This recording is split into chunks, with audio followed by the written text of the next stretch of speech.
Goeiedag. Ons kyk weer na die evangelie, die goeie nuus van Jesus Christus. Dit wat gekom het bykans 2000 jaar terug vir elke mens. Nou, ek begin elke keer so, want dit is 'n groot werklikheid.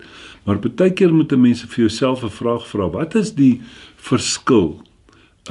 Ek meen, as 'n mens regtig gaan sit en dink, en jy kyk byvoorbeeld na ons tydlyn, en gaan kyk na die almanak, gaan kyk na jou dagboek, en sien ons lewe in die jaar 2000, byvoorbeeld 26 na Christus. So daar het 'n groot werklikheid gekom, en dan sien 'n mens dat die kruis wat plaasgevind het, is 'n voorspelling van die begin van tyd af. Vrou, jou saad gaan sy kop vermorsel, Genesis 3. En dan sien ons dat die kruis is die waterskeiding. Nou weet ons, 'n waterskeiding werk so dat al die water wat aan die een kant reën, gaan na die een oseaan toe, of na die een rivier toe, en wat aan die ander kant is, gaan na die ander een toe. So dit is baie, baie belangrik dat ons kyk, dat ons nie moet gaan kyk na iets wat oorgespoel het nie, alhoewel ons nooit die oue kan weggooi nie, want dit is 'n werklikheid, die skrif praat daaroor. Hy sê elke skrif is deur God ingegee. Maar 'n mens moet jouself 'n vraag vra, wat het gebeur aan die kruis? Die grootste gebeurtenis in die eeue, en ons moet daai vraag vir mekaar vra. Nou sê Galasiërs 2 vers 20 byvoorbeeld, ek is met Christus gekruisig, ek leef nie meer nie. Ek is met Christus gekruisig, ek leef nie meer nie. Dan vra jouself, hoekom het Jesus kom sterf? Was hy sleg? Het hy verkeerd gedoen? Wat het hy verkeerd gedoen? Wat het hy gedoen om die dood te verdien? Maar dan sien ons nie, dat hy het vir ons gesterwe, hy het namens ons gesterwe, hy het as ons gesterwe. Want ons moes gesterwe het, want Romeine 6 vers 23 sê, die loon van die sonde is die dood. Maar as jy gesterf het, was jy gone. So Christus het kom sterf. Nou gaan hy verder, dan sê in die 21ste vers, ek verwerp nie die genade van God nie, want as daar geregtigheid deur die wet is, met ander woorde, deur jou werke, dit wat jy doen, hy sê, dan het Christus te vergeefs gesterwe. As jy enigstens moet 'n bydrae lewer tot jou redding, hy sê, dan het hy verniet gesterf.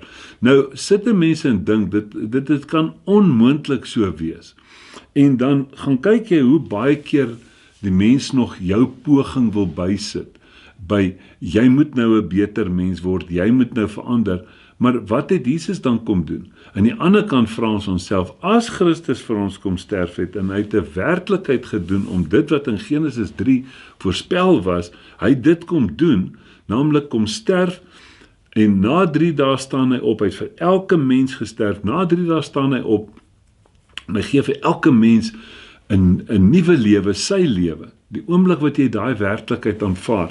So mens moet kyk dat die belangrikheid daarvan, dat Jesus Christus het gesterf, die laaste versies in Romeine 4 verduidelik het baie mooi, terwille van ons oortredinge, en hy het opgestaan terwille van ons regverdigmaking.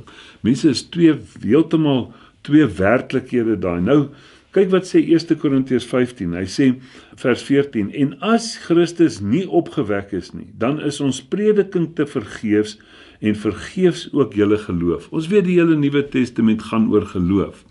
Hy sê, maar as Christus nie opgewek is nie, hy sê dan te vergeefs jou geloof. En dan sit ons, hoekom het Jesus kom sterf? Hy het kom sterf vir die sondes van die wêreld. Matteus 1 sê hy kom om ons te verlos van ons sondes. Johannes 1 vers 29, hy kom om die sondes van die wêreld weg te neem. Al daardie werklikhede. Nou sien ons hoekom hy gesterf het. Hy sê vers 17, 1 Korintiërs 15, hy sê, en as Christus nie opgewek is nie, dan is julle geloof nutteloos, dan is julle nog in julle sondes. Dan kyk ons, as ons nou byvoorbeeld met Paasnaweek gedenk, die kruisiging en die opstanding, baie mense het dit net 'n lang naweek, maar of dit 'n lang naweek is of nie, daar's 'n werklikheid in. En dan sien 'n mens hier dat dit so belangrik is, dat hy sê, as Christus nie opgewek is nie, dan is julle geloof nutteloos. en dan is julle nog in julle sondes. Maar nou sê ons, maar as hy dan opgewek is, dan is ons geloof nie nutteloos nie, en ons is nie meer in ons sondes nie, want hy het gesê, hy gaan dit kom wegneem, hy sê, hy gaan ons kom verlos daarvan. Kyk vers 18, hy sê, dan is ook die wat in Christus Jesus ontslaap het verlore. As Jesus nie opgestaan het nie, dan is hulle ook verlore. En dan sien ons vers 19 sê, as ons net vir hierdie lewe op Christus hoop, dan word baie mense, het Christus net om te sorg dat my bankrekening beter lyk, of dat ek dit doen, of dat ek net in hierdie lewe dan bietjie prosper, of 'n bietjie beter af is. Nee, hy sê, as jy net op Christus vir hierdie lewe hoop, het ons die elendigste van alle mense geword. Elendigste, die skrif sê, elendigste van alle mense geword. Want ons glo in 'n ewige lewe wat hy vir ons kom gee het. En, dan gaan hy verder, dan sê hy, vers 21, maar nou, Christus is opgewek. Hy is opgewek. Met ander woorde, daarom is ons nie meer in ons sondes nie. Daarom het ons die hoop van 'n ewige lewe. En daarom is ons nie die elendigste van alle mense nie. Mense, baie, baie belangrik, dat ons na hierdie werklikhede gaan kyk. Nou sien 'n mens, dat die hele skrif, ek het dit genoem, gaan oor geloof. Die Ou Testament gaan oor die wet, jou prestasie wat jy moes doen om by 'n groter werklikheid uit te kom. Jesus Christus het vir ons 'n groter werklikheid kom gee, so nou gaan dit net oor jou geloof. Met ander woorde, geloof is 'n oortuiging. Hoe is jy oortuig daarvan, of is jy nie oortuig daarvan? Nou, as ons net so bietjie gaan kyk na die fynere, ek is nie iemand wat graag die goed so dissekteer nie, maar as ons gaan kyk, Johannes 3 vers 16 sê, want so lief het God die wêreld gehad, dat hy sy enige gebore seun gegee het, sodat elkeen wat aan hom glo, nie verlore mag gaan nie. Anderswoorde, ons werklikheid is glo, ons moet glo. Reg deur die Nuwe Testament praat hy van glo. Glo is dan ook belief, soos die Engels dit sê, wat beteken to trust or rely on God. Om God te vertrou. En mense, hoe kan ons God, as ons nie hom vertrou dat hy ons sondes kon wegneem het nie? As jy God nie kan vertrou wat hy in die skrif sê, dat hy gedoen het in Jesus Christus nie. As hy sê, daarom het hy eenmal in die volëinding van die eeue verskyn om die sondes deur sy offer weg te doen, Jesus Christus, dis sy offer weg te doen. As ons God nie kan glo dat dit wat in hierdie skrif staan, waar is nie. Hoe gaan ons om glo dat daar ewige lewe is? Is baie, baie belangrik dat ons na hierdie werklikhede moet kyk. Dit gaan oor geloof en oor glo. Dit is die werklikheid, om God te vertrou. Nou, geloof aan die ander kant is 'n klein onderskeidjie. Hy sê, dit is jou oortuiging. Persuasion, sê die Engels. So met ander woorde, nou praat ons en ons lees van geloof, jou geloof. Met ander woorde, jou oortuiging. Jou oortuiging stel jou in staat om te glo. Oortuiging stel jou in staat om te glo. Met ander woorde, jou geloof stel jou in staat om te glo. Maar as jy net regtig daarna gaan kyk, waarvan moet jy oortuig wees? Oortuig wees dat dit wat God in hierdie skrif sê, 'n werklikheid is. Jou oortuiging oor Jesus Christus. Goed, so dit is waaroor dit gaan alles oor jou geloof. Nou lees jy byvoorbeeld in die 4 evangelies, onthou die 4 evangelies, belangrik is nog voor die kruisiging, nee. Nou lees jy in die 4 evangelies, byvoorbeeld in Lukas 7, daar in vers 50, dan praat hy met die vrou, wat Jesus se voete gewas het, en dan praat hy daarvan, en hy sê vir die vrou, jou geloof het jou gered. Kyk mooi, jou geloof het jou gered. En dit is vir ons so groot werklikheid. Hy gaan verder, dan kom hy by die vrou wat in bloedvloeiing gelei het, in Lukas 8 vers 48, ek verwys nou net na Lukas, want hierdie 4 goedjies wat ek wil noem is almal daar, praat hy daarvan, en hy sê weer vir die vrou, wat teen omstandighede ingekom het, dieselfde as Abraham praat hy in Romeine 4, dat hy teen omstandighede ingeglo het. Hierdie vrou het teen omstandighede, eerstens is sy 'n vrou, so sy mag nie daar wees nie, tweedens is sy onrein, omdat sy aan bloedvloeiing gelei, en nou sien 'n mens, sy kom raak aan Jesus se kleed. So, baie belangrik in Jesus draai en hy sê, jou geloof het jou gered. Jou geloof het jou gered. Want haar oortuiging, nee. Goed, dis hoekom sy het gedoen het. Nou, in Lukas 17, dan praat hy af vers 19, dan praat hy van die melaatse manne, die 10 melaatses, ons ken daai gedeelte, en dan sien ons ook dat Jesus het vir 10 van hulle gesê, gaan vertoon julle aan die priester. Met ander woorde, dat julle is genees. En hulle, dit is so mooi, en dan gaan ons dan sê ons, en op pad soontoe, so hulle het dit nog nie gesien nie, maar hulle het geglo, en daarom draai hulle om en hulle sê, ons gaan nou vir ons vertoon, maar wat vertoon hulle hierdie melaatsheid?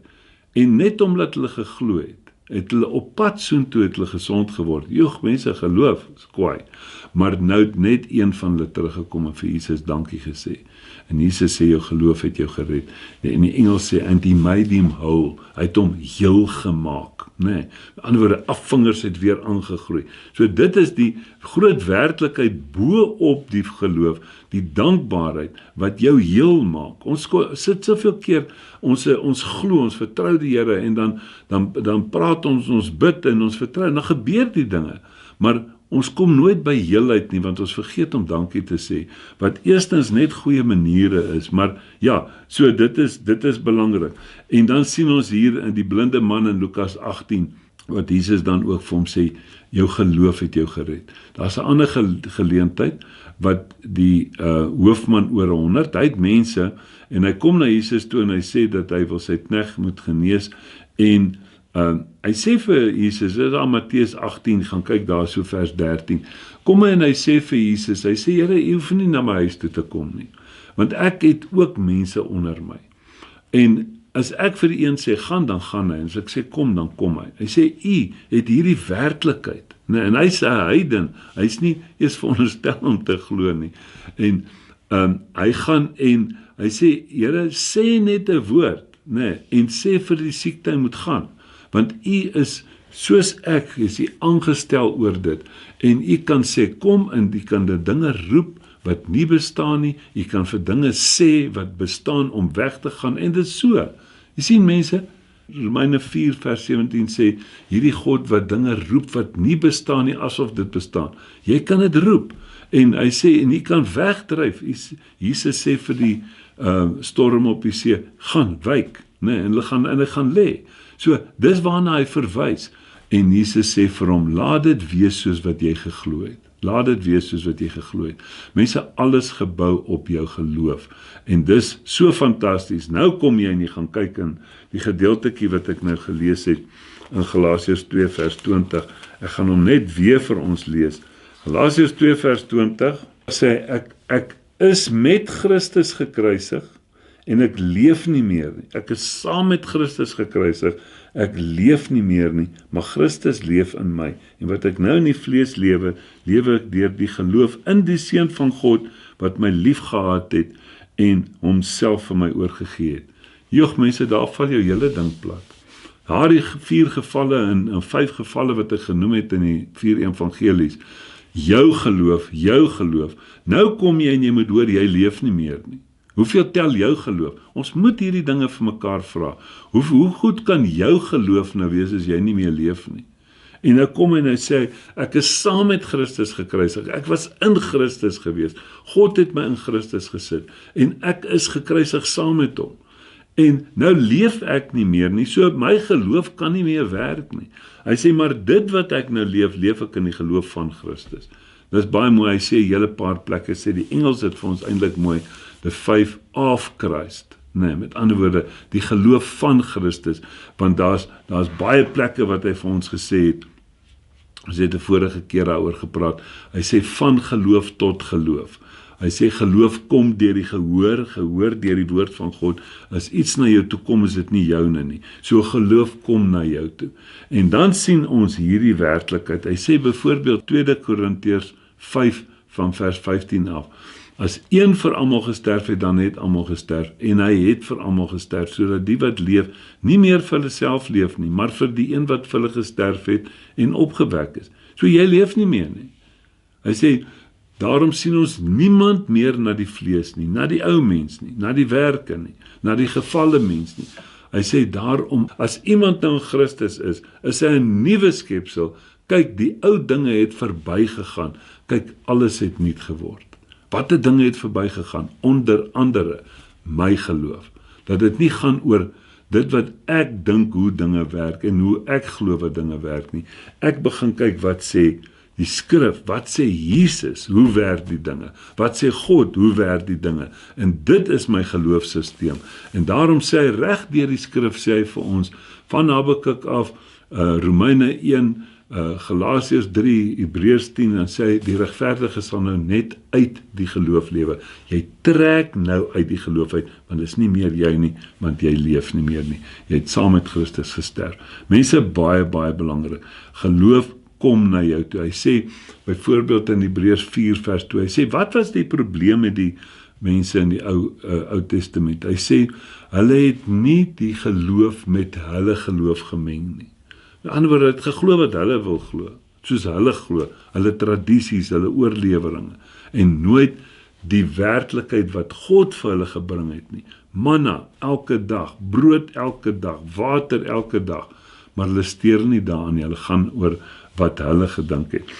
Mense, so, dis belangrik, dit gaan nie oor jou geloof. So, partykeer is dit skrikwekkend as jy daaraan dink, dat dit is nie meer my siening van dinge, my oortuiging hoe dinge werk nie, want ek het nou die lewe van Christus, en as ek sy lewe het, dan het ek ook sy oortuiging, en daarom sal ek volgens sy oortuiging leef, nie my oortuiging nie. Nou, vat ek die skrif, en ek gaan lees so 'n bietjie hier, en ek kyk hier na 'n ander ietsie, skrikwekkende goed, ons moet hierdie vraag vir onsself vra. Hy sê Efesiërs 1, hy sê, Paulus apostel van Jesus Christus deur die wil van God, aan die heiliges wat in Efese is, en die gelowiges in Jesus Christus. Joeg, mense, nou hoor jy hier, dat hierdie boek van Efesiërs is aan die heiliges geskryf. Maar wat is ons siening baie keer? Wat is die ou tradisionele siening? Ek is nie heilig nie, ek moet heilig word. Daar stappe tot heiligmaking. Nee, wag, dan is die boek van Efesiërs seker nie vir my nie, want hy is geskryf aan die heiliges, en as ek dink ek is nie heilig nie, nadat ek Jesus Christus aangeneem het as my lewe, onthou, dit bly jou keuse om jou sterwe te sien en te sien dat Jesus Christus nou jou lewe is. Nou gaan hy in Filippense, ons gelees eerder maar Filippense, dalk is dit vir ons. Filippense 1, vers 1. Paulus en Timotheus, diensknegte van Jesus Christus, aan al die heiliges in Christus Jesus, wat in Filippi is, saam met die opsieners en diakens. Hoe mag dit? Nou kom ek agter, maar hy is ook geskryf aan die heiliges. So as ek Jesus Christus aangeneem het as my lewe, as my verlosser, en, want hy is nou jou lewe, nee, met ander woorde, as hy heilig is, moet jy heilig wees. Met ander woorde, as jy nie dit het nie, dan as jy nie heilig is nie, dan gaan hierdie boek nie vir jou wees nie, want hy is gerig aan die heiliges. So okay, kom ons gaan dan aan, dan los ons Filippense ook, ons gaan Kolossense toe. Paulus, apostel van Jesus Christus, deur die wil van God, en die broer Timotheus, aan die heilige en gelowige broeders in Christus, wat in Kolosse is. Met ander woorde, hy sê vir ons, jy is, wanneer jy hierdie werklikheid van Jesus Christus, sy lewe aanvaar het, as jou lewe, dit wat hy vir jou van ewigheid af voorbeskik het, en jy aanvaar dit, dan is jy heilig. En hy sê, 1 Korintiërs 1 vers 30, dis alles uit God wat ons in Christus gesit het, wat vir ons geword het, ons verwysheid, ons verlossing, ons heiligheid en ons geregtigheid. Hy het dit vir ons geword, dan is ons dit. Mense, jy kan jouself toets. Ons praat so teen onsself, ons lees die skrif, hy sê, hoorie man, jy is nou heilig, jy is nou afgesonder. Dan kom ons dan sê mense, en vra jou, is jy nou heilig? Nee, ek is nie heilig nie. Ek is maar 'n sondaar. Ek is nog nie heilig nie, maar eendag sal ek heilig wees. Wanneer gaan jy heilig wees? Dag as ek doodgaan, gaan ek by heiligheid uitkom. Met ander woorde, as jy dit sê, dan sê jy die dood kan jou heilig maak, maar Jesus kon jou nie heilig maak aan die kruis nie. Mense sien hoe kom ons nie in 'n oorwinning kom nie. Ons moet hierdie werklikhede vir mekaar ook sê, dat ons in hierdie werklikhede leef. Nou kom ons gaan kyk verder. Wat sê die skrif van ons? En dan is dit bekende skriffies. Ons kyk na 1 Korintiërs 3, vers 16. Hy sê, weet julle nie dat julle 'n tempel van God is en die Gees van God in julle woon nie? Nou ons het dit vir jare gebruik om so 'n ou se sak te vat as hy sigarette daar is en te sê, "Joeg, jou liggaam is 'n tempel van God. Kyk wat doen jy." Kom ons lees verder. Die volgende versie min mense gelees. Hy sê, "As iemand die tempel van God skend, sal God hom skend, want die tempel van God is heilig en dit is julle." Tempel van God is heilig en dit is julle. Mense, is so belangrik. As dit die werklikheid is, Jesus kom en hy praat en hy bid in Johannes 17. Hy sê, "Vader, ek kom om u wil te doen." En dit kry ons natuurlik ook in Hebreërs. Kom Jesus en hy bid in Johannes 17, hy sê, "Vader, ek kom om u wil te doen." Hy sit met daai beker voor hom in Getsemane, maar Vader, ek kom om te doen wat u wil hê ek moet doen.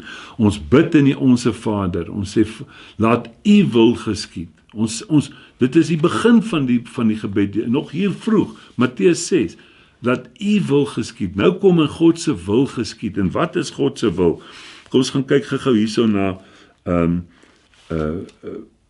vers 7 van Hebreërs 10. Hy sê, "Toe het ek gesê, kyk, ek kom. In die boekrol is dit van my geskrywe om u wil te doen, o God." Wat is God se wil? Dis Jesus sê, Jesus word aangehaal, om u wil te doen, o God. Nadat hy hierbo gespreek het, slagoffer en spysoffer en brandoffer en sondoffers wou hy nie hê nie, en het u nie behaag nie, wat volgens die wet geoffer word. Hy sê, het hy daarna, dis na die kruis, het hy gekom en gesê, "Kyk, ek kom om u wil te doen, o God." Dis Jesus. Hy sê, hy neem die eerste weg om die tweede in te stel. Mense, die waterskeiding. Hy neem die eerste weg om die tweede in te stel. Wat is dit? Hy sê, deur hierdie wil gaan lees hom, kyk na die tenses. Hy sê, Hebreërs 10 vers 10, deur hierdie wil is ons geheilig. Is ons geheilig? Gaan ons geheilig word? Gaan ons heilig word? Nee, hy sê, is ons geheilig deur die offer van die liggaam van Jesus Christus net eenmaal. Dit het aan die kruis plaasgevind, die oomblik as jy Jesus aanneem as jou lewe, omdat jy gesterf het, kort jy 'n lewe, nou neem jy Jesus aan as jou lewe. As hy jou lewe is, dan neem jy sy heiligheid aan, dis nie jy wat so braait is nie, en hy is jou lewe. Dan sê hy, priesters staan elke dag om die diens waar te neem, dikwels dieselfde offers te bring, wat nooit die sondes kan wegneem nie. Dit kon nooit die sondes wegneem nie. Vers 12, maar hy het, wat het hy? Jou sondes weggeneem, Jesus Christus. Johannes 1 vers 29, 1 Johannes 3 van vers 5 af, maar hy het, nadat hy een slagoffer vir ons sondes gebring het, vir altyd gaan sit in die regterhand van God, en wag nou verder tot sy vyande gemaak is, 'n voetbank van sy voete. Vers 14, herhaal hy dit weer, God iets herhaal is dit belangrik, want deur een offer het hy vir altyd volmaak die wat geheilig word. Met ander woorde, deur een offer, 2000 jaar terug, vir altyd volmaak die wat geheilig word. Dis baie, baie belangrik, mense, dat ons sien dat die hele werklikheid is, God het ons 'n nuwe lewe gegee, sy lewe, dis die evangelie, dis die bron, en hy is heilig. Nou kom ons, en die skrif sê vir ons, ons moet nou onsself in ons denke vernuwe, en 1 Petrus 1 vers 9 sê, dat die saligheid van julle siele kan kry, met ander woorde ons denke. Hy sê, julle moet julle denke vernuwe word, en dan kom jy en jy gaan kyk na jou liggaam, die natuurlike, as gevolg van die bron wat die gees is, jou denke wat vernuwe is, dan sal jou liggaam in lyn kom daarmee. Mense, jy kan nie, as ek, byvoorbeeld, kom ons sê ek is skatryk, en nou gaan ek, en ek het baie geld in die bank en alles, maar nou ry ek met 'n ou karretjie, so ou blou karretjie, wat geroes is, en ek dra ou klere, en nou kyk jy na my, nou sê jy, daai ou is nie ryk nie, hy het nie geld nie, hy is arm. Dan weet jy nie waarvan jy praat nie, want jy kyk na die natuurlike, jy kyk na sy liggaamlike. Ons kan nie, ons is gees, siel, liggaam, dit werk van God af, alle goeie dinge kom van bo af. Ons probeer dit, en dis die Ou Testament, van die onderkant af, van die liggaamlike, die natuurlike, probeer ons denke verander, en dan probeer ons God se siening verander. Nee, God se siening tel, dit verander jou denke, geloof kom deur die gehoor, gehoor deur die woord van God, en dit verander jou natuurlike optrede. Weet jy nie, jou liggaam is 'n tempel van God, en dat die Gees van God in jou woon nie. Hy wat God aanbid, is een gees met hom. Tempel van God is heilig, en dit is julle. Mense, dit is die evangelie, die goeie nuus van Jesus Christus. Amen.